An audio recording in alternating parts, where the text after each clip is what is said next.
Ja, wir sind wieder da. Es geht natürlich weiter, Schlag auf Schlag. Und ich habe jetzt die ganze Zeit während der Werbung überlegt, ob ich mir den leisten soll, diesen kleinen Gag, oder ob ich mir den verkneifen soll. Aber ich weiß, dass Dietmar Kappel als gestandener Österreicher so einen verträgt. Ich sage es jetzt einfach mal so, jetzt kommen die Schwergewichte. Und der gilt ja für uns beide und gilt übrigens auch jetzt für die Brote. Also nachdem wir uns eben mit den kleinen Gebäcken, also mit den leichten Gebäcken, wenn man so will, kommen gleich die Schwergewichte. Die liegen hier schon mal als Anschauungsmaterial, weil wir die beide vorgebacken haben. Das sind die Ergebnisse unserer Challenge. Ist ja heute so modern, das macht man ja im Fernsehen auch und auch im Internet und so. Wir haben uns eine kleine freundschaftliche Challenge geleistet, weil es natürlich interessant ist, für, ich sage jetzt, wie soll ich mich bezeichnen, so einen Halbprofi, angelernten, viel geübten, seit 7 Jahren Heimbäcker und so einem Vollprofi wie Dietmar Kappel aus Linz in Österreich. Bevor wir dich noch etwas genauer vorstellen, guck mal, wir haben schon geguckt, wir müssen auf unsere Brötchen aufpassen. Die das gehören heißt, raus, ja? ich würde, ja, das ist schon der Profi, ne? Die gehören raus. Heidi, bist du noch da? Der Oberprofi hat gesagt, die müssen raus. Kennt ihr beide euch eigentlich? Wir kennen uns. Wir kennen Ihr kennt uns. euch, ja. Ich war schon Teilnehmer in seinen Kursen. Dann So, also einen Teil meines Wissens habe ich für Dietmar die, zu für die verdanken. Schwergewichte. Genau. Okay, kann man jetzt erkennen, also er hat das sofort gesehen, woran hast du jetzt erkannt, die müssen raus? Nee, also so Brioche-Buns oder so Burger, die backt man eigentlich relativ hell. Ja, die sollen nicht eine Kruste haben, die sollen eher weich bleiben. Ja. Lieber einen Ticken, also meiner Meinung nach lieber einen Ticken zu kurz backen wie zu lange backen. Ah, okay. So, die sehen auf jeden Fall gut aus. So. Haben Darf wir ich noch die einen mal ganz- zweiten Schieber? Ja, warte, ich habe hier. Geht's? Ja. So, und die müssen dann gleich mitgenommen werden, weil hier geht es nämlich gleich rund, indem wir wollen jetzt mit Dietmar, Dankeschön, und Duft. wir kommen später in der Mittagspause rüber. Ne? Ja, alles klar. Danke. Gleich. So, jetzt Dietmar, bitte stell dich mal kurz vor, deine beiden beruflichen Teile, wenn man so will. Also einmal der Ja, Profi, also der wirklich auch im großen Maßstab Brot backt, und auf der anderen Seite der, den wir natürlich nachher ein bisschen mehr vorstellen wollen, der eben auch Kurse gibt und sich ins Brot, Sauerteig, alles so unglaublich heftig reingearbeitet Ja, hat. zum einen einmal danke für die Einladung. Ja, Sehr gerne. Das ist mal das Erste. Wir sind froh, dass du gekommen Und bist. ja, also nee, danke. Und es ist so, also ich bin, wie gesagt, also bin Produktionsleiter bei der Reichelbrot in St. Marien. Das ist also ein Familienunternehmen. Wir sind insgesamt 140 Mitarbeiter. Hui. Und sehr stark Schwerpunkt Brot. Weil wir sind ein sehr starker Brotbäcker. Und unter anderem halt haben sich spezialisiert auf die Langzeitführung, auf die kühle lange Gare. Ja. In dem großen Maßstab. In dem großen Maßstab, also bei uns ist alles so, alles was am nächsten Tag rausgeht aus der Produktion, ist alles schon vorbereitet und reift in Reifekammern. Also wir haben ziemlich große Reifekammern. Ja, das ist alles seit einem Jahr circa modernisiert worden. Also wir haben da richtig viel Geld in die Hand genommen. Und ja, und sind mit der Langzeitkühlung oder mit der langen Kühlung Gare, halt sind wir eigentlich, haben wir einen ziemlichen Erfolg gehabt. Ja. Und wie es halt oft dann so ist, man wächst und wächst. Und es ist halt oft dann so, dass wir einfach oft dann gesagt haben, okay, wir dürfen den Weg nicht verlassen, ja, mit dem, was wir groß geworden sind. Und dann ist uns einfach nur noch das ausgeblieben, dass wir ziemlich massiv investieren. Die Reifekammern betragen bei uns alleine über 1000 Quadratmeter. Ja. Also es ist wirklich so, dass über mehrere Tage alles reift. Kann man sagen, dann ist es auch noch obwohl das ein Riesenmaßstab ist eigentlich, kann man sagen, das ist noch ein handwerklich hergestelltes Ja, schon, Brot? weil alles handwerklich hergestellt wird. Also wir haben keine Fertigprodukte nicht, also wir fahren alles mit Natursauerteig, ja. 3 Stufen Sauerteig, also richtig die oberste Challenge. Und in der Weißbrotbäckerei arbeiten wir halt mit Dinkelsauerteigen, Kochstücken, Brühstücken. Und Da kommen wir gleich hinter die Fachbegriffe noch ein bisschen. Wie ist das denn in Österreich generell? Wir Deutschen sind ja so ein Mischbrotesser mit einem relativ hohen Roggenanteil. Wie ist das in Österreich? genauso. Genauso. Es ist komplett ident. Also Die Österreicher und Deutschen unterscheiden sich da eigentlich relativ wenig. Ich glaube, dass der meiste oder der größte Unterschied dahingehend ist in der Gewürze. Ah, okay. Ja, genau. Weil ich einfach immer wieder so in die Backkurse feststellen muss, dass es Teilnehmer gibt, die was extrem auf Gewürze opfern. Und es gibt manche, die können Gewürze überhaupt nicht leiden. Ja. Sind bei Gewürzen dann Bayern ähnlich? Also ihr liegt Ja, auch eher mehr in das Bayerische. Ja, genau. Kümmel Der zum Kümmel, Beispiel? der Fenchel, der Koriander. ja. Das sind so die klassischen Brotgewürze. Und dann eher drin oder drauf? Drin und drauf, also das ist komplett verschieden. Also es gibt Gewürzbrote bei uns im Sortiment, wo die Gewürze drinnen sind und außen drauf sind und manche oft dann auch noch nur drinnen sind, also nur in der Teigherstellung. Obwohl die, was im Teig sich befinden, die Gewürze, sind feinst vermahlen, weil das einfach viele nicht wollen, wenn sie auf Gewürze beißen. Die empfinden das als unangenehm und ja, da muss man sich halt ein bisschen... Aber für das hat man ja eine Brotsort mit dem. Ihr seid einfach ein bisschen feiner als die Ja, Bayern. genau. Die Bayern haben es ja gerne mal ein bisschen gröber. Ja, genau. Ich muss aber gestehen, dass ich das auch nicht schlecht finde. Also ich finde, Ich mag's persönlich. bei Kümmel zum Beispiel, bei Koriander muss man schon sehr fein hinschmecken, um das zu schmecken. Aber bei Kümmel, da muss Kümmel und Fenchel, das sind einfach die Passt was halt- sehr dominant sind. Und passt gut, aber passt dann halt nicht, wenn man Marmelade drauf schmieren will. Ne? Das finde ich nicht so sehr ganz. Was wir beide heute hier vorhaben ist, wir wollen natürlich ans Eingemachte, wir wollen ans Wesentliche des Sauerteigbrotes, sagen wir Genau. jetzt in dem Fall. Und Genau. wir werden uns zwischendurch immer mal wieder austauschen darüber, versuchen mal hinzukriegen, ob es auch einen sinnvollen Austausch, wofür du ja stehst, zwischen Profibäcker und Zuhausebäcker, ob es den gibt und wo das auch stoppt. Also wo man sagen kann, ja, das ist 1:1, oder wo man sagen muss, okay, also wie ich bei meinen Croissants, wo ich sage, komm, da suche ich mir lieber einen guten Bäcker, bevor ich 100-mal scheitere, um einmal ein gescheites Croissant hinzukriegen. Und ich persönlich finde Roggenbrote einfacher. Wir haben uns jetzt mal die einfachste Kategorie rausgesucht, weil es auch für uns hier in dem Set besser handhabbar ist, nämlich Kastenbrote. Und ich komme ja aus dem Land, aus Nordrhein-Westfalen, aus dem Bundesland, das 2 Klassiker der deutschen Brotkultur geprägt hat. 3 eigentlich, das Pumpernickel darf man eigentlich nicht vergessen. Aber das ist jetzt mal eine Sonderform. Und das sind die Roggenmischbrote. Aber eben, das eine ist das Kassler. Und das andere ist das Paderborner. Und das Kassler ist ein freigeschobenes. Und dann gibt es dann unterschiedliche Mischungen, auch mal gerade natürlich, wie das Brot ausfällt. Auf die beiden Brote kommen wir gleich. Wir haben dich gebeten, mal das Teigpferd von Anfang an aufzuzäumen. Sag uns mal bitte, was du jetzt hier vorbereitet hast. ja, also du hast mir die Aufgabe gestellt, also wir machen ja miteinander das gleiche Rezept, ja, und dass man die Unterschiede erkennt oder du möchtest sehen, also ob man in dem Beispiel, das was wir da jetzt zeigen, ja, ob man da Unterschiede erkennt vom Profi oder zum Hobbybäcker. Ja. Wir sind nach dem gleichen Rezept. Das gleiche Rezept, das gleiche Rezept, aber das wird immer wieder so sein. Du kannst da unter Profis die gleichen Rezepte verteilen. Es wird immer anderes Brot rauskommen. Immer. Du hast natürlich sofort mit deinem Ehrgeiz die Aufgabe erweitert. Wir werden hier viel über Technik reden im Sinne von Kneten, im Sinne von Teigfermentierung oder Teiggärung, auch über die Zusammenhänge. Und sollen wir das mal abheben? Ja, können wir.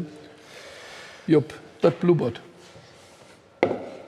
Ja, also du hast mir das Rezept geschickt, ja, das was ich im Vorfeld also für das Brot gebacken habe. Und du hast eine klassische Einstufenführung angeführt. Ja. Das ist das Einstiegsmodell, sage ich einmal, für die Sauerteigführungen, das was der Hobbybäcker also macht. Also das klassische Einstufe. Was hast du hier gemacht? Ist das schon die zweite Stufe? Nee, also ich habe da die doppelte Menge, also darum ist das ein bisschen weniger. Ja. Und man muss, also wie der Name schon sagt, du hast deinen Sauerteig in einer Stufe geführt. Das heißt, man macht Mehl und Wasser mit Anstellgut und lässt es für eine bestimmte Zeit bei einer gewissen Temperatur reifen. Das sind jetzt 15 Stunden Raumtemperatur und 10% Anstellgut. Also 200 Gramm Mehl, 200 Wasser, 20 Gramm Roggensauer. Genau. Und den einzigen Unterschied, was ich gemacht habe, ich habe meinen Sauerteig ein bisschen mehr Wasser dazu gegeben, ich habe ihn ein bisschen weicher gemacht und ich habe meinen Sauerteig in 2 Stufen geführt. Ja. 2 Stufen Sauerteig, das ist für mich das Klassische. Also für mich habe ich da einfach die besten Erfahrungen. Wo ist die zweite Stufe? Die zweite Stufe. Achso, die kommt noch. Nein. Das ist die erste Stufe. Also ich habe da Das da ist was die erste beiseite gegeben. Das ist die erste Stufe. Ja. Aha. Und zwar vom Verhältnis her, wenn man jetzt zum Beispiel sagt, okay, du hast da zum Beispiel 210 Gramm Wasser, 210 Gramm Mehl, ja, dann wird in der Zwei-Stufen-Führung als Standard, also als Pauschalrezept, wird ein Drittel von der Mehlmenge, von der verwendeten Sauerteigmehlmenge, wenn wir jetzt zum Beispiel 210 Gramm Mehl haben, 70 Gramm Mehl in die erste Stufe gerührt.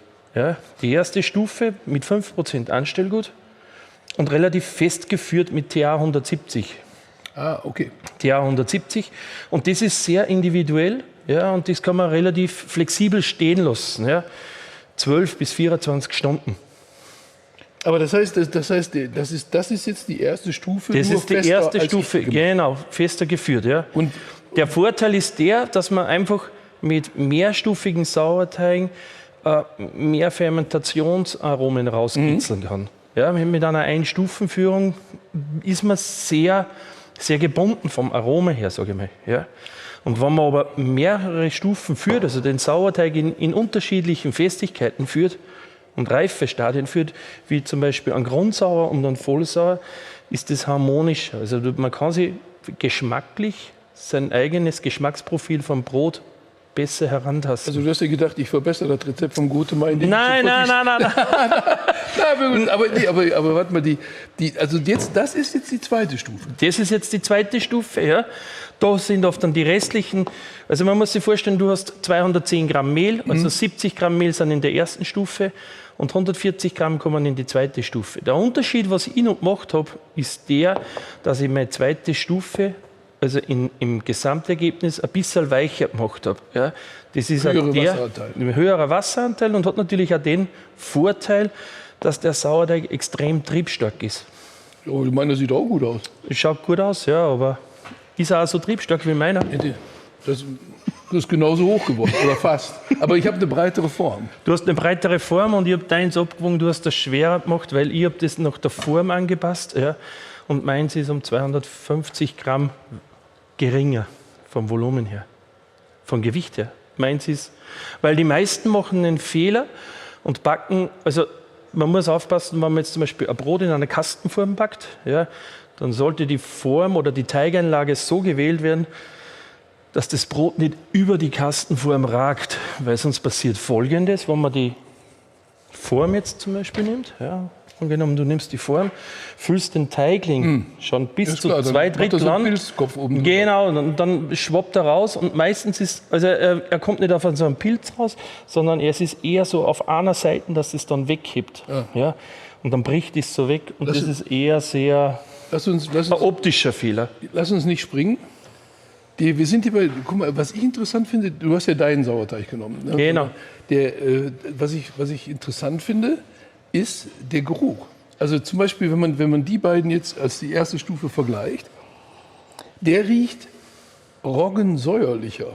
Und meiner, guck mal, ich finde, meiner riecht joghurtiger. Joghurt und dann nimmst du einmal die zweite Stufe, die ist fruchtig. Die ist fruchtig. Hat Genau. von beiden eigentlich Anteile im Genau, im und das ist einfach der Vorteil, wenn man einen Sauerteig über mehrere Stufen führt, ja, mit verschiedenen Festigkeiten und Temperaturen vielleicht oft dann auch noch, kann man damit mehr Aromen rauskitzeln. Temperaturen kontrollierst du bei deinem Backen die Temperaturen der Umgebung des Teigs? Also und so in der weiter? Produktion ist das alles, klar. Ja, ist in das großem alles Maßstab komplett klar, ne? gesteuert. Ja, also das ist komplett temperaturüberwacht. Zu Hause, also wenn ich in die Backkursen arbeite, nur bei Raumtemperatur reifen lassen. Also es gibt da die Freaks, die was man dann sagt, okay, die werken dann mit der Aquariumheizung und das, was auf dann voll in der Dings, ist für mich, ja, kann man machen, aber das ist einfach für mich schon, wo ich sage, okay, man sollte es so einfach wie möglich handhaben. Ja. Das kommt natürlich dem Zuhausebäcker erheblich entgegen. Ja. Aber was macht das denn? Wir reden jetzt nicht über 35 Grad Raumtemperaturen im Sommer oder wir haben in Köln. Also ich muss wirklich in Köln, weil wir dieses schwüle rheinische Buchtwetter haben. Ich merke den Übergang von Frühjahr auf Sommer merke ich darin, dass ich meine Teigbereitung umstellen muss, weil die Luftfeuchtigkeit und diese Schwüle, die wir haben, zusammen mit der Temperatur lässt den Teig schießen, auf Deutsch gesagt. Ja, genau, das ist Und dann, ein Temperaturproblem. Dann Genau. muss ich halt anders fahren, dann nehme ich den Sauerteiganteil zurück. Deswegen schon mal die erste Frage ist es, wenn jetzt im Rahmen geblieben, nicht bei 35 Grad, aber ist es ein Unterschied für die Aromatik, ob der Teig jetzt in 3 oder 4 Stunden geht? Also macht das schon einen Unterschied bei 3 oder 4 Stunden, wenn er mal kühler ist und braucht er länger? Ist das ein signifikanter Unterschied bei der Aromatik? Auf jeden Fall. Ja? Also es ist zum einen, sagt man immer wieder, dass kühlere Sauerteige, also kühl geführte Sauerteige, was das ist, säuerlicher sind, ja, und warm geführte Sauerteige sind mild. Ja. Dem ist aber nicht so. Ist aber nicht so, weil ich bin der Meinung, zum einen, dass, wenn man jetzt zum Beispiel dein Modell nimmt vom Sauerteig, du verwendest eine gewisse Anstellgutmenge, die was über die gewisse Zeit, ja, reift. Ja. Und in deinem Fall würde ich es so machen, jetzt zum Beispiel, wenn ich jetzt weiß, okay, es wird wärmer, würde ich mit der Anstellgutmenge zurückgehen. Ja. Einfach mit der Anstellgutmenge zurückgehen. Ja. Wenn wir im Sommer die 35 Grad kriegen, Nimmst du dir die Hälfte. geht das Ding über Nacht in den Keller. Ja, genau. Dann habe ich wieder Sowieso so kühl wie möglich auf den Tast. Ich bin Wenn auch, du ich auf die bin, 22 ich bin Grad auch ein kommst. großer Anhänger von kühler Fermentierung. Die ist nicht unbedingt Kühlschrank, aber ich habe das Gefühl, im Winter fühlen sich wir heizen auch nicht so brutal, bei so sagen wir, mal, 18, 20, 22 Grad fühlt sich meine Frau zwar nicht mehr so wohl, aber die Teige und ich... Den Grundsauer, was ich heute geführt habe, der war auch bei uns im Schlafzimmer. Ja, das ist, Ja, wobei hier war auch, ein bisschen kühl.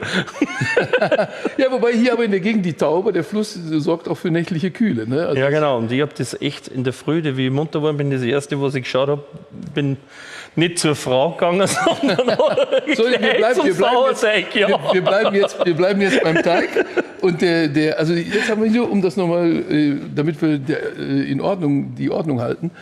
Das ist jetzt die zweite Stufe. Wie lange Stufe. In der zweiten Stufe? Also die erste Stufe ist sehr variabel, die kann 12 bis 24 Stunden stehen. Ja.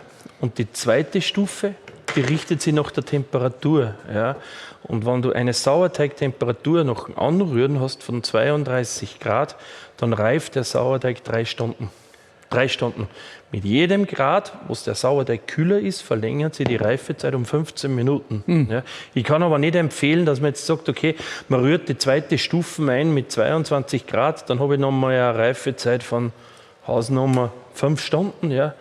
Weil ich backe immer hefefrei. Ja. Also keine Hefe. Ich habe nichts gegen Hefe, ich finde da nichts Schlechtes und nichts Schlimmes gegen Hefe. Hefe ist immer sehr verpönt und so. Da kommen wir aber gleich nochmal expliziter dazu, weil das ist so eine Diskussion im Netz, da denke ich, Leute, habt ihr nichts anderes zu tun. Können sich sparen. Ja. Ne? Also ich bin echt da der Meinung, was du sagst. Und darf ich das noch mal kurz sagen, weil ich liebe meine Sauerteige. Ne? Der Roggen ist jetzt nach wie vor der erste, den ich angesetzt habe, der ist jetzt knapp 7 Jahre alt. Und ich finde, man sieht es auch, das ist eine Feinporung, da ist doch geschlagener Eischnee nichts dagegen. Du darfst Ja sagen. Ich finde es genauso. Und ich finde, wenn man jetzt zum Beispiel in dem Fall, wo man zum Beispiel jetzt die zweite Stufe macht, ja, wo relativ mit einer hohen Wassermenge ist, ich kann jedem empfehlen, nur zum Beispiel den Sauerteig gleich in der Knetmaschine zu machen mit dem Schneebesen. Und richtig schaumig schlagen. Das bringt richtig Luft rein und macht den Sauerteig noch aktiver. Den jetzt? Oder bevor Den da, ja genau. Oder den Grundsauer, so wie ich es da habe, mit 1/3, wo ich dann 2/3 noch Mehlhaft dazu gebe, das gebe ich in den Knetkessel rein, ja, schütte das Wasser rein, löst zuerst einmal den Grundsauer richtig schön auf mit dem Schneebesen, schaumig geschlagen. Ja. Da bildet sich dann richtig auf der Oberfläche so eine Art Prillschaum, ja, so ganz ein feiner Schaum. Dann gebe ich das Mehl dazu und ich lasse das einmal noch richtig 5 Minuten auf dann richtig durchballern. Hat den Vorteil, dass er richtig schaumig wird. Macht und Sauerstoff drin ist auch. Sauerstoff drinnen ist. Und ich brauche mir keine Kessel nicht anbatzen. Ja, weil zu Hause ist bei mir so, in der Backstube habe ich meine Leute, die was hinter mir den Dreck wegräumen. Okay. Ja, und zu Hause, wenn ich in der Wohnung bin, dann sagt die Frau, wenn du Dreck machst, dann räumst du das selber weg. Jetzt bin ich der Bequeme und der Faule, der was dann sagt, okay, ein Knetkessel gleich rein, ja, weil da reift der Sauerteig drinnen, weil immer wieder wird die Frage auch gestellt, muss der Sauerteig im Metallkessel oder Kunststoffkessel reifen oder in einem Holzfass reifen? Bullshit. Alles Ich muss Macht keinen Unterschied. Ich muss die Zeit im Auge behalten. Du hast hier noch einen zweiten Ansatz, Ich mache einen zweiten Ansatz. auch zu unserer Erkenntniserweiterung. Genau. Wir haben die Rezeptur zweimal gemacht. Ja. Zweimal. Und zwar, wir werden einen Versuch oder einen Teig machen mit der Maschine, wie man macht.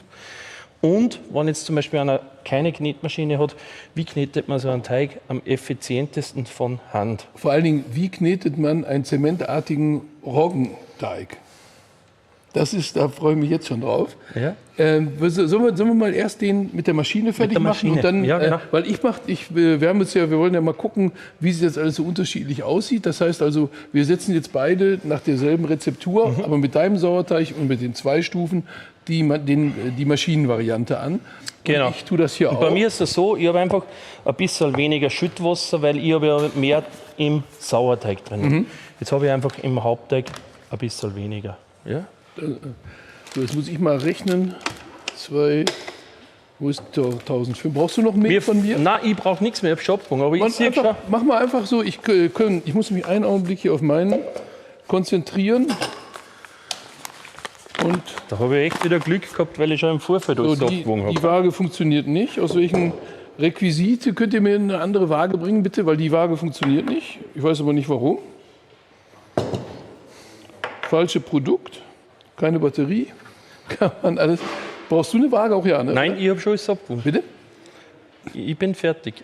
Ach so, guck mal. Ja, Ja. der Schlaumann. Ja, klar. Ne? Na gut, dann machen wir einfach. Dann Ja. Kamera bitte Carsten, bitte auf ihn. Und was ich schon mal super finde bei den Profis, wie es aus der Hand bewegen. Ne? Das ist wie Tischtennis spielen, was er macht. Ne? Abgrat. Ja, Helmut, wir haben das oft gesehen, wir sollten das auch so machen. Und es ist auch so, dass ich jedem empfehlen kann, zu Hause, Sauerteig zuerst, dann Wasser rein. Ich hebe mal ein bisschen Wasser, oder gehen wir doch alles gleich rein, sparen wir uns. Und obendrauf die trockenen Komponenten, das heißt Trockenvollkornmehl, Weizenmehl und Salz. Erst Wasser. Ich übe Genau. hier. Ich gebe immer zuerst die flüssigen Komponenten rein. Das hat den Vorteil oder den Effekt oder die Sinnhaftigkeit, dass sie unten am Kesselrand oder auf der Kesselwand nichts ansetzen kann. Darf ich von dir eben kurz Wasser schnorren? Wir liefern wieder nach. Ja, bitte. Im Augenblick brauchst du erst gleich für die Handrühre, ne? Für das Handrühren, ja. Ja, da müssen wir gleich bitte noch Wasser neu 700 Gramm brauche Oder ich habe ich? bitte Nee, noch wir mal. müssen noch ungefähr die Menge Wasser bitte gleich neu. Und jetzt muss ich mal überlegen. 200 sind drin. Ich fange mit einer 1,7 an. Das sind 535. Also gebe ich dem jetzt erstmal 300 dazu. Machst du das auch so, dass du die lieber ein bisschen weniger, um hinterher nachzuschütten? Oder Also wenn man einfach- zuerst ein Rezept am Anfang einmal probiert, kann ich jedem nur empfehlen, dass man zuerst einmal ein bisschen weniger Schüttwasser reingibt. Ja. Und lieber nach 1 Minute oder nach 2 Minuten ein bisschen noch mal was nachgibt, als wie es ist zu viel. Sollte es einmal zu viel sein, ja, dann kann ich jedem helfen oder jedem empfehlen, getrocknete feine Brotbröseln. Das ist so Schon wieder der nächste der Feenstaub, ja, im Teig. Leute, da draußen an den Empfängern haben wir früher gesagt, dass ich mir das jetzt traue. Ne? Da habe ich eine halbe Nacht fast nicht drüber geschlafen. Ne? Weil ich bin nämlich der Meinung, aus meinen Heimbackerfahrungen, dass es manchmal gar nicht schlecht ist, einen minimalen Anteil an frischer Hefe dazu zu tun. Und minimal heißt aber wirklich minimal. Ich schätze mal, dass das so 2 Gramm sind, weil das nimmt die Waage nicht mit. Es gibt verlässliche Profi-Bäcker-Nerd-Vergleichsuntersuchungen, die zu dem Ergebnis geführt haben, dass sie sagen, eigentlich gibt es keinen Unterschied, wenn man das macht, was ich jetzt mache. Aber ich finde, das kann man ganz schlecht ausdrücken. Ich finde, dass das Brot zum Teil etwas geschmeidiger bindet. Also die feine Porung ist die gleiche. Aber ich finde, beim Älterwerden das Brot leidet überhaupt nicht beim Frischhalten. Das ist ja, was immer gesagt wird. Also die 2 Gramm Hefe machen an der Frischhaltung nichts aus. Haben wir ja eben mit Volkmar Spielberger am Brot. Das können wir nachher noch mal probieren. Da ist ja auch das Mehl drin. Und ich tendiere auch dahin zu sagen, wenn ich im Alltag, wenn es mir egal ist, ob jetzt gerade nur 18 Grad in der Küche sind oder Brot kann 2-3 Stunden gehen oder 4, dann versuche ich auch schon mal die wegzulassen und es klappt auch. Aber wenn ich mein Standardverfahren, also das Einbrotmassengote zu Hause back Standardverfahren, ist ja immer nachts über Nacht den Sauerteig ansetzen, nächsten Morgen mischen, Stockgare Stunde, 2, kommt aufs Wetter an, dann eine Stunde Stückgare, während der Ofen hochheizt, bumm, ab in den Ofen, fertig. Weil mein Ziel ist ja wirklich auch, nicht nur das beste Brot des Planeten zu schaffen, sondern dass ich jeden Tag ein gut schmeckendes Brot haben will. Also da ordne ich bei diesen Broten, und da eignet sich ein Paderborner großartig für, das eben dem unterzuordnen, wirklich kontinuierlich zu Hause selber Brot zu backen. Würde dein Brot in dem Sinne auch genau reinpassen, ohne Hefe? Ohne Hefe. Also es ist für mich einfach immer wieder, also es wird immer wieder erwartet, also wenn du in die Kurse bist, dass du einfach das zeigst, ja, wie man mit Hefe frei arbeitet. Ja. Wie steuert man die Triebleistung vom Sauerteig so, dass man richtig die Endgare, also die Stückgare im Gärkörbchen beschleunigt. Ja, weil das ist ja manchmal wirklich erschreckend, wie lang dass manche ihr Brot reifen lassen, bis das wirklich in den Ofen wandert. Ja. Und ich weiß, mit meinem Sauerteig, wenn ich jetzt zum Beispiel mit der 2-Stufen-Führung arbeite, bin ich irgendwo 20 Minuten Kesselgare, und wenn ich ein reines Roggenbrot fahre, 100% Roggenbrot fahre, mit 35 Minuten nach dem Aufarbeiten steht das auf der Gare und das wandert in den Ofen. Ich brauche keine Hefe nicht rein. Ich weiß aber auch, dass mein Sauerteig jeden Tag 3 Stufen geführt wird in der Produktion. Und im Sauerteig sind ja auch Hefebakterien drin. Das sind ja drinnen, ja, genau. Milchsäurebakterien und Hefebakterien. Man kann die schon rauszüchten.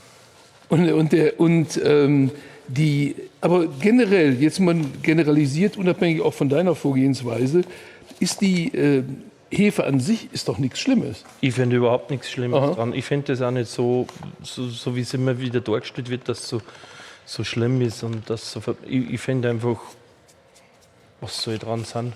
Ja, okay. Ich verstehe schon, jetzt sage ich jetzt einmal, dass du immer wieder hast, okay, wenn du zu viel Hefe reingibst, dann ist das Trockenbacken, ja stimmt. Aber früher ist ja überall ein Würfel Hefe reingeflogen. Ja, das ist der Klassiker. Der ganze Packung Würfel. Also aus meiner Erinnerung, viel Hefe stört die frische Haltung. Auf jeden Fall. Das altert, das trocknet richtig her, das Brot. Machst du deinen Teig weiter, bitte? Ja, bitte. Warum hast du absichtlich jetzt den Paddel? Ja, genau, das ist nämlich, das fällt mir schon auf. Also du nimmst den Knethaken, ich nehme den Gummipaddel, du wirst wahrscheinlich irgendwo bei 10, 12 Minuten mischen, ich bin bei 3 Minuten und fertig. Ich traue dem das immer nicht zu, Warum traust du es ihm nicht zu? Dass der kaputt geht. Der geht doch nicht kaputt. Gut. Ja, dann paddel mal. Ich paddel. Also ich tue das rein. Ja.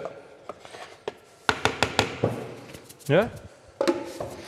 Der Vorteil ist der beim Gummipaddel, dass der binnen weniger Sekunden eigentlich schon mit der Teigherstellung anfängt. Ja. So. Und wieso? Weil der sofort eine homogene Masse hat. Dein Knethaken, wenn du den verwendest, ist ja nichts Schlimmes, funktioniert genauso, aber der braucht halt wahrscheinlich 2 Minuten, bis der mal eine homogene Masse hat. Mit dem Gummipaddel bin ich wahrscheinlich irgendwo bei 15, 20 Sekunden. Wenn man weiß, wie die Maschine funktioniert.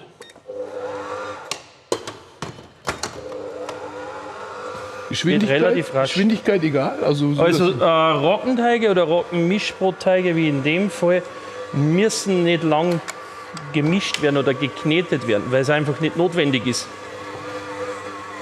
Reine Roggenbrote tut es eigentlich, wenn man es nur vermischt. Schau mal, und ich knete das jetzt 22 Sekunden und habe schon eine homogene Teigmasse. Gut, ohne Strom laufen selbst die besten Maschinen nicht.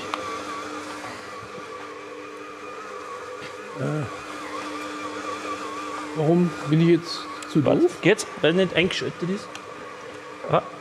Geht's bei dir? Nö. Darf ich? Gut. Jetzt kommt er gleich. Ach so, der braucht ein bisschen, bis er hochfährt. Hallo, ich bin da. Fang an, du. Was macht die jetzt? Bonjour. Ja, hallo, was? Hätte ich vielleicht mal vorher in die Hallo, ciao. Jetzt drücke ich drauf, sagt die ciao. Was hast du denn bei deiner gemacht? Du hast doch die gleiche Maschine. Ich habe es im Vorfeld schon probiert. Kannst du die bitte anschalten? Ich guck mal. Das gibt's doch nicht, oder? Jetzt ist Chinesisch, das ist ja immer besser. So, Deutsch. Einfach kneten. Gurte an Maschine, Rundgang kneten. überspringen. So.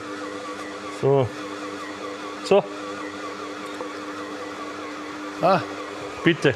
so. Aber jetzt macht das Ding jetzt auch was. Das macht der Haken auch, dieses an die Wand drücken. Macht Ja, nichts. aber der macht einfach eine richtige schöne. Jetzt kann ich mal da kurz ausschalten. Schau, jetzt mache ich mal Hast auf. du die jetzt die 165, die 650, also 65% Hydro? Genau deine Rezeptur, genau deine Menge ist drinnen. Ja, Ach, wenn sich nicht mal mehr alle- oder weniger. Ja. Wenn sich mal alle an meine Rezeptur, warte mal, ich Daher, warte. quatsch mal rein, wenn das okay ist. Ja. Ah, du hast warmes Wasser genommen. Warmes Wasser, ja. Ah, das ist aber jetzt ziemlich warm. Es muss nämlich immer wieder, also man muss bei der Teigherstellung Folgendes beachten, also zumindest bei der Brotherstellung, ja, die Teigtemperatur. Also bei Weizenteigen geht man auf 24, 25, maximal 26 Grad. Ja. Das ist für mich schon die oberste Grenze.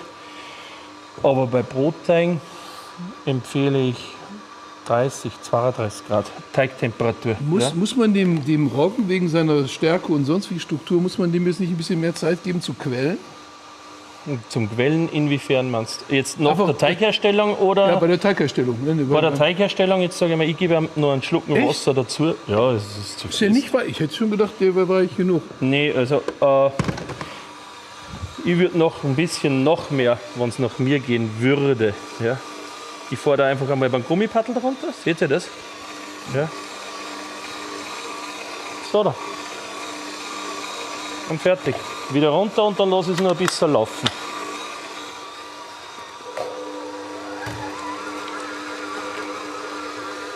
Und der Vorteil ist auch beim Gummipaddel der, wenn man Wasser nachschüttet, ja, er hat es relativ rasch wieder untergeknetet. Ja. Ich mache Was jetzt mal sieht das, wo immer eingeblendet werden muss, nicht zur Nachahmung im Fohlen. Mit dem Spaten da rein. Ja, aber das macht sowieso jeder. Es wird immer wieder gesagt, dass das man sollte nicht machen. aber wichtig macht jeder. Wichtig ist, Ja. dass wir darüber gesprochen haben. Ne? Ja, guck mal, deine, das sieht schon viel sahniger aus als meine. Ja, genau. Ne? Und ich bin jetzt bei 2 Minuten und 18 und bei 3 Minuten schalte ich aus.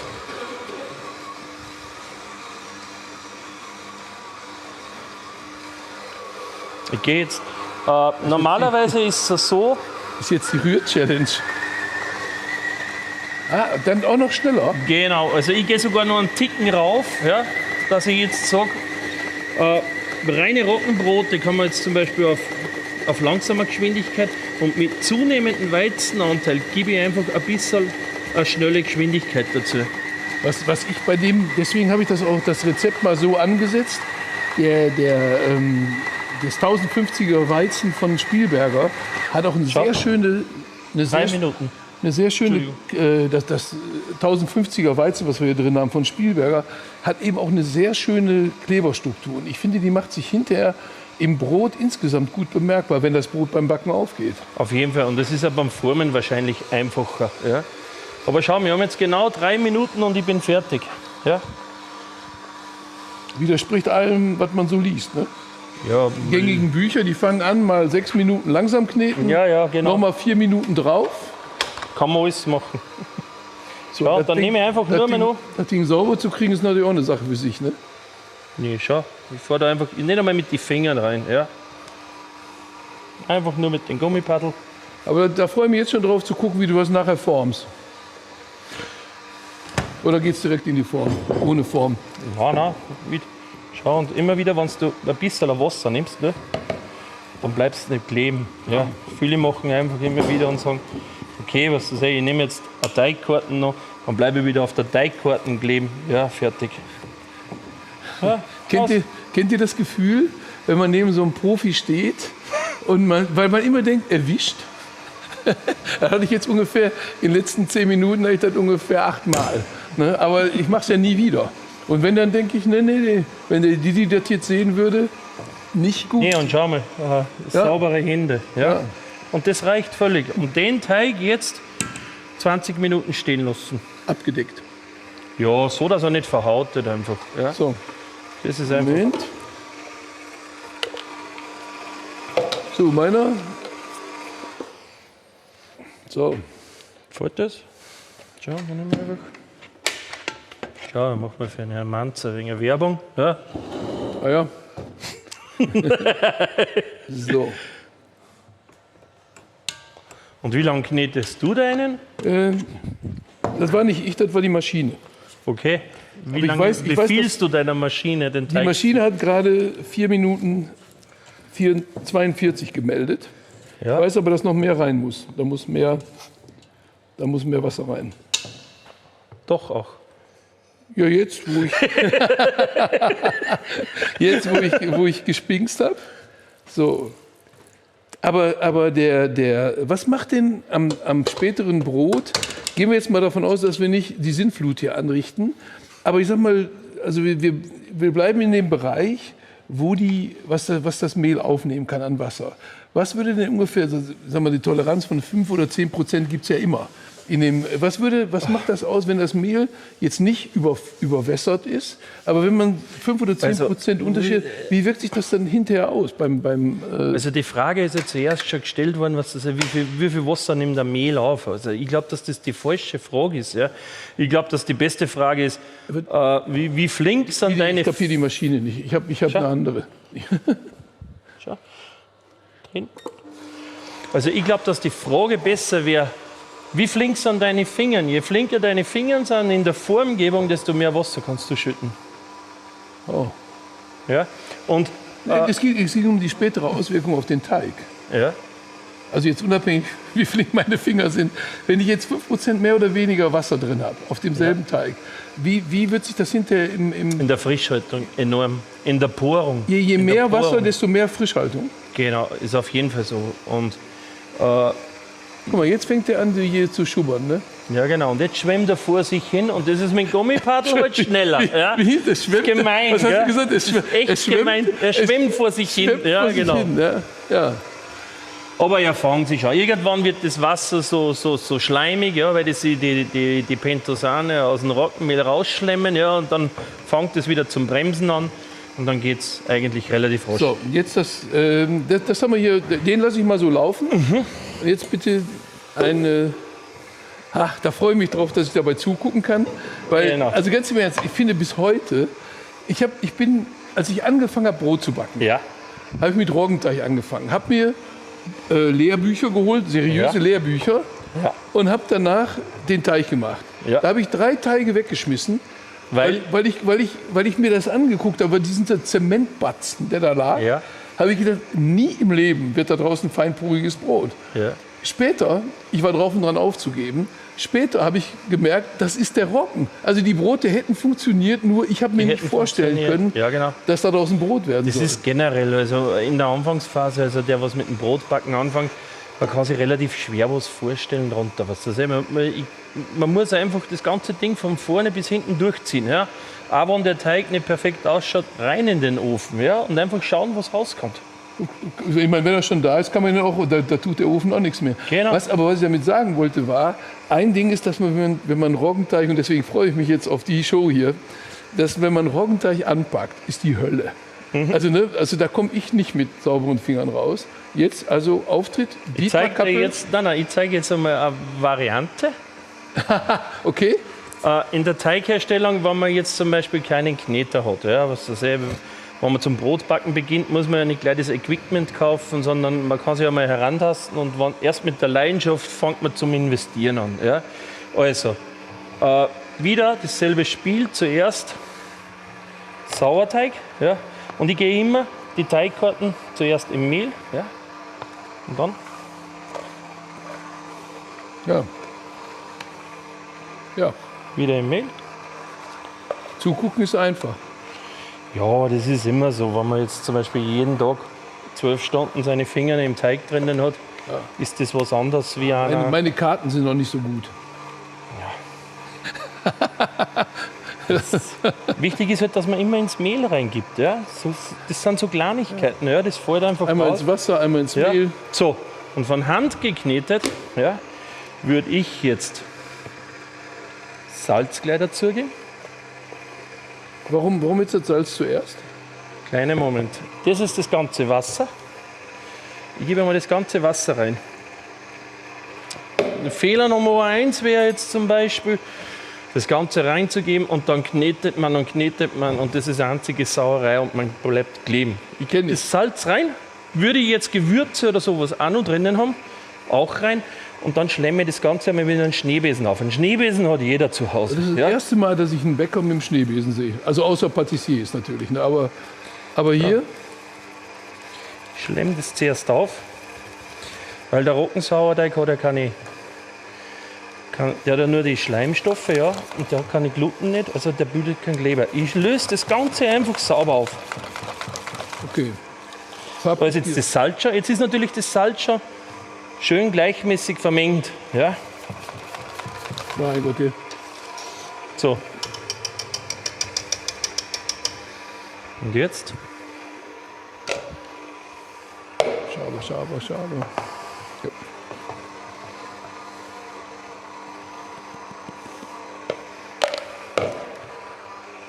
Und ich nehme nicht die Finger, ja. Ich nehme einfach, Ja, aber irgendwann musst du mit den Fingern ran, ne? nein, ich muss gar nicht ran. Wo steht es, dass ich mit den Fingern ran muss? Ja, man muss ja die Form irgendwann hinkriegen. Ja, beim Formen, aber da bleibe ich eh nicht kleben. Wir werden das alles überprüfen. Und der Vorteil ist halt der, wenn du jetzt zum Beispiel so Roggenteige oder Roggenmischbrotteige hast, ja, ist es nicht notwendig, dass der lange geknetet wird. Ja? Es reicht einfach. Der ist aber gleich soweit. Haben wir noch einen zweiten Schaber? Also für den zweiten Spattel? Ja, ne? Hier, schau, Oh ja. haben wir. Ah, Dankeschön. Wasser hast du da, wenn du brauchst.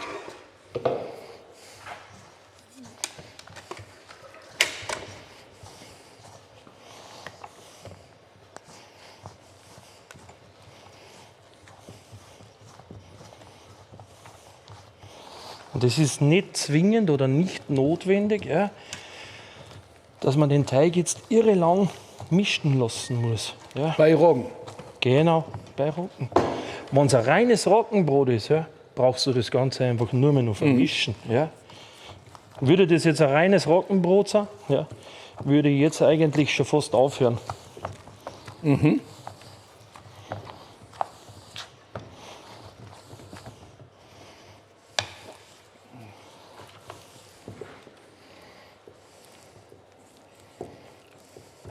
So. Also.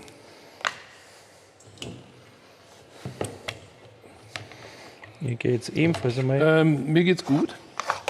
So, ich würde den jetzt so lassen. Und wie lange lässt du stehen, den Teig?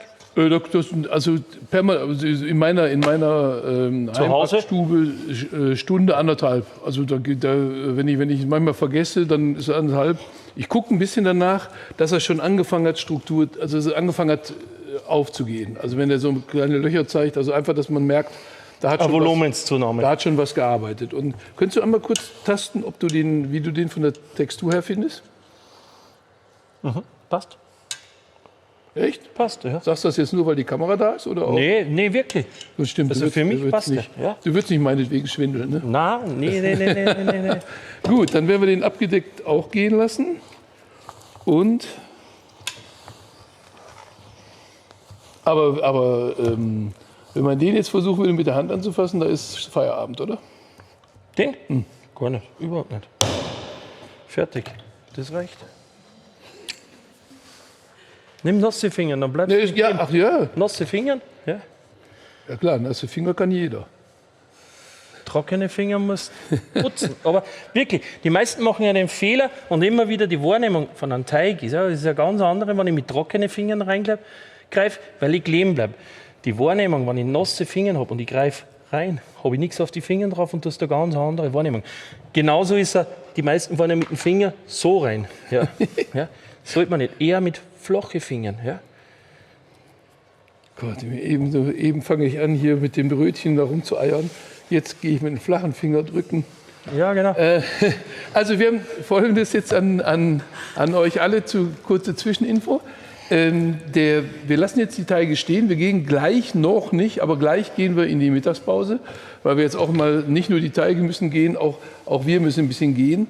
Wie lange brauchen die jetzt? Also wann wird sie normalerweise in die Form umbacken? Den jetzt schon.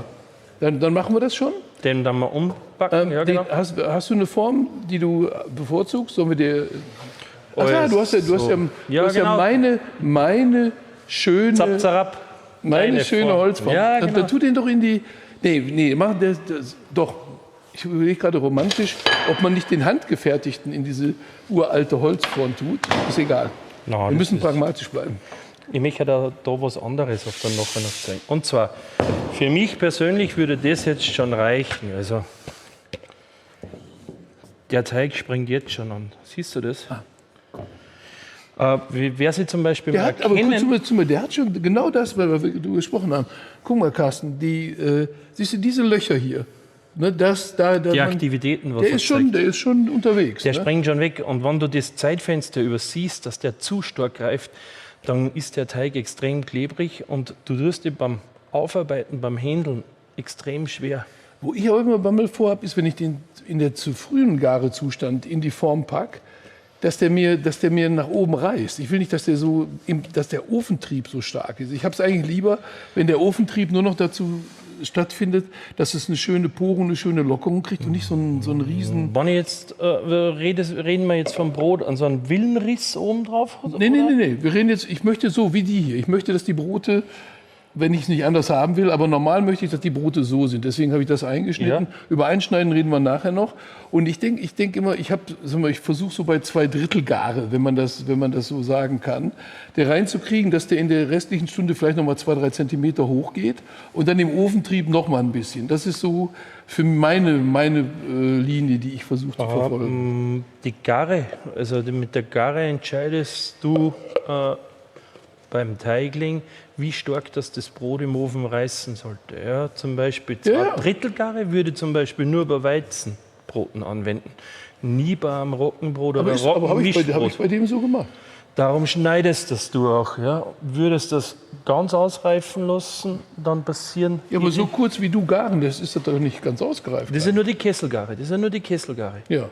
Und jetzt wieder geformt und dann kommt die Stückgare. Machst du das kurz? Weil ich muss ins Programm kurz weiterleiten, weil ich vermute und ich erwarte das auch von euch, ne? Ihr da draußen, ne? Ich möchte gern, dass wir heute noch die 1000 Zuschriften knacken oder die 1000 Fragen, damit hinterher unsere Leute im Hintergrund auch richtig was zu arbeiten haben. Ich gucke mal zu Michaela rüber und ich würde wetten, es sind wieder ein paar neue Fragen angekommen. Ganz oft fühlt sich mein Teig schön wollig an. Dann geht er aber gefaltet über Nacht in den Kühlschrank und wenn ich ihn einschneide, sieht er toll fermentiert aus. Wenn ich nach 15 Minuten in den Ofen schaue, ist vom Oven Spring, also quasi diese Sprungkraft, die wir gerne haben, dass das Brot schön hoch wird, ist vom Oven Spring eigentlich nichts mehr zu sehen. Woran kann das liegen? Das kann eigentlich sehr unterschiedliche Ursachen haben. Punkt 1 ist zum Beispiel Übergare. Das ist einmal Punkt 1. Punkt 2 wäre den Teig einfach... Viele machen den Fehler, wenn sie zum Beispiel Teiglinge oder so geformte Weizenteiglinge in den Kühlschrank geben, decken sie es ab mit Plastik. Ja. Und ich kann jedem zu Hause nur empfehlen, wenn du Teiglinge über die Nacht im Kühlschrank fermentieren oder reifen lässt, ja, dann deckt man die Teiglinge zuerst die ersten 2-3 Stunden nicht ab im Kühlschrank. Das Abdecken verhindert einfach, dass die Temperatur, die kühle Kühlschranktemperatur in den Teigling einzieht, ja, und dadurch findet Übergare statt. Ja. Also ich sage, Gemüsefach ist sowieso immer überbewertet. Ja. Gemüse alles raus aus dem Kühlschrank, einen Teigling da unten reinstellen, das ist die beste Zone. Mhm. Und das ist eigentlich der Hauptgrund, warum sie eigentlich kaum oft einen Ofentrieb entwickelt. Die Brote sind einfach, die haben keine Kraft nicht mehr. Ja. Und die Kraft geht ja nicht zum einen ab, entweder weil die Übergare ist oder die Teige einfach viel zu schwach ausgereift sind. Was ist denn der Unterschied zwischen Vollgare und Übergare? Vollgare und Übergare kennst du eigentlich in dem, wenn du den Teigling an der Oberfläche schneidest und die Schnittfläche sogar einsackt. Ja, die Schnittkante, also das Schnittprofil. Ist das schon Übergare? Das ist oft dann schon Übergare. Du solltest, wenn du den Teigling schneidest, ja, sollte der eigentlich nur genauso schön stabil dastehen. Und Vollgare ist... Also Vollgare würde immer nur Roggenbrote, Roggenmischbrote schieben. Weizenbrote immer Kastenbrote. mit. Ja, genau, Kastenbrote sowieso, nur bei Vollgare. Ja. Und alles, was Weizen ist, ist einfach immer einen Ticken zurückbehalten, weil da hat er noch die volle Kraft. Ja. Michaela? Wir können gerne noch eine machen. Aber denkt dran, Helmut, wir müssen gleich noch erzählen, was wir sehr Cooles, wirklich richtig spannende Sachen in der Mittagspause für euch vorbereitet haben. Nehmen wir noch die Frage von Sebastian mit rein. Der fragt, wenn, wahrscheinlich eher wie, bekommt man eine sehr dunkle Kruste hin, ohne dass die Krume zu viel Feuchtigkeit verliert aufgrund zu langer Backzeit? Man erhöht einfach am Schluss die Backtemperatur. Was würdest du Also da sagen, meistens wie ist es viel? so, dass einfach beim Anbacken die Temperatur im Ofen so 240, 250 Grad betragen sollte. Dann wird reduziert auf 200 Grad. Ja. Und je nachdem, wenn man jetzt zum Beispiel von einem Kilo Brot ausgeht, ja, hat man eine Backzeit von 60 Minuten und man erhöht einfach dann die letzten 15 Minuten noch einmal die Temperatur wieder rauf auf 230, 240 Grad. Oder man geht her und schaltet von Oberhitze, Unterhitze um auf Heißluft, weil Heißluft bläst richtig auf den Teigling drauf und es gibt richtig oft dann noch einmal Färbung auf der Kruste. Wollt ihr noch eine? Ist kein Problem. Also ich schöpfe hier aus dem... Eine können wir noch. Okay, also ich schöpfe hier aus dem Vollen. Yvette fragt, wie sieht es denn mit einem Monheimer Salzsauerverfahren aus? Das soll den 3-Stufen-Sauerteig doch sehr ähnlich sein. Also ist wahrscheinlich die Frage, ob man das ersetzen kann oder stattdessen verwenden könnte. Boah, die Monheimer Salzsauerführung ist einfach eine Salzsauerteigführung, wo dem Sauerteig 2% Salz der verwendeten Mehlmenge hinzugefügt wird. Ich glaube, dass den ersten Tag von der Teigherstellung oder von der Brotzubereitung ähnlich ist, ja, aber ich finde einfach, dass die Monheimer Salzsauerführung, wenn du das jetzt zum Beispiel über mehrere Tage führst, das ist eigentlich der Sinn und Zweck von dem Sauerteig, dass du einfach einmal einen Sauerteig ansetzt und über mehrere Tage verwenden kannst, ja, dass du einfach immer gewisse Schwankungen unterliegst und dass das Brot am ersten Tag anders schmeckt wie am zweiten oder dritten Tag. Also riskanter? Nicht riskanter, es ist einfach eine Sauerteigführung, wo man sagt, man ist einfach auf der flexibleren Seite von der Teigherstellung. Ja, und es gibt dann einfach so unterschiedliche Sauerteigführungen. Glaubst du, dass die Sauerteigaromatik des Roggenbrots, wenn man das oder Roggenmischbrot, dass das sich sehr stark unterscheidet, je nachdem welches Sauerteigverfahren man anwendet?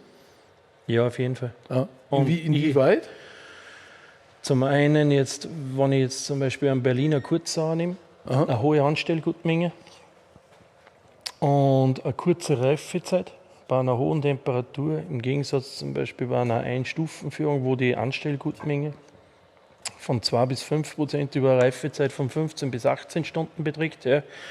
Die 2-Stufen-Führung für mich sowieso das flexibelste ist. Ja.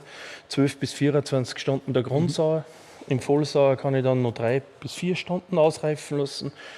Die 3-Stufen-Führung, ja, es gibt so viele unterschiedliche Führungen. Man muss sich einfach entscheiden und gucken, was für einen am besten passt, auch was den Zeitfaktor angeht. Das und das, was eigentlich das Hauptkriterium ist, das, was einfach viele am Anfang beim Brotbacken selber abhält, ist einfach das, du machst ein Rezept auf und dann stehen da immer wieder Reifezeiten drin mit 15 Stunden, 18 Stunden, 17 Stunden, 12 Stunden. Und jeder fragt sich immer wieder, wie soll ich das zu Hause in den Ablauf einbringen? Ja, und da gibt es einfach eine ganz einfache Methode. Nicht die Zeit, sagen wir mal so, die Anstellgutmenge bestimmt die Reifezeit. Ja? Wenn man jetzt zum Beispiel in der Früh außer Haus geht und man sagt, okay, man möchte am Abend, wenn ich nach Hause komme, nach 10 Stunden zum Beispiel, also ein Brot backen jetzt, wie es in dem Fall ist, ja, dann kloppe ich da auf 15% Anstellgut rein. Dietmar, ich brauche Pause. Ja, Physisch glaub und ich. auch von dem alles, was mir hier erzählt worden Formen wir ist. den Teig doch schnell. Ja, unbedingt. Warte mal, fühlt sich gut an. Was So. sonst? Und ich würde, Aber ist das denn jetzt die einfache Menge, die ich dir gegeben habe? das Nee, ist die mehr, doppelte ne? Menge. Doppelte Das ist Menge. gleich die doppelte So, Menge. dann bitte noch, kann du ruhig, also füll mal rein. Also wieder, Formst du den denn jetzt noch oder stopfst Ja. du einfach? einfach mit Ja, der Teigkarte rein. Das nehmen wir noch mit, das ist zu wichtig. Und dann sage ich kurz, was gleich auf euch zukommt. Ich sage es schon mal an, wir sind gleich für 1 Stunde lang nicht mehr live, sondern wir haben was aufgezeichnet. Aber das heißt nicht, dass es uninteressanter wird. Einmal noch, wir warten jetzt noch kurz, ich habe es nur schon mal gesagt, weil wir wollen natürlich, dass ihr weiterhin mehr erfahrt und auch gute Unterhaltung habt und auch natürlich Erkenntnisgewinn. So, hier jetzt. Zum Beispiel immer wieder mit Mehl, dann bleibst du einfach an nicht kleben beim Roggenteig. Ja? Und beim Roggenteig, so wie ich es da jetzt habe, gibt es zum Beispiel die Möglichkeit. Ja. Und ich lege den einfach nur mehr noch in die Weil Form rein. bei so einem Profibäcker, da legt sich Fertig. immer alles. Ich muss da nicht rund formen, ja, wie zum Beispiel jetzt, wenn ich So. das noch. Bei so einem Profibäcker, da legt sich immer alles von alleine. Ne? Brauchst du rein, noch? Teigkarte, So. daher, ich bleibe nicht kleben, habe nichts auf die Hände drauf. Und wenn man jetzt zum Beispiel einen runden Leib formt, dann klappt man es einfach nur so in sich zusammen. So. Man schaut nicht, dass man zu viel Mehl rein hat und dreht es einfach nur um. Fertig, und das ist der Schluss. Und so Okay. geht es ins Gärkörbchen. Okay.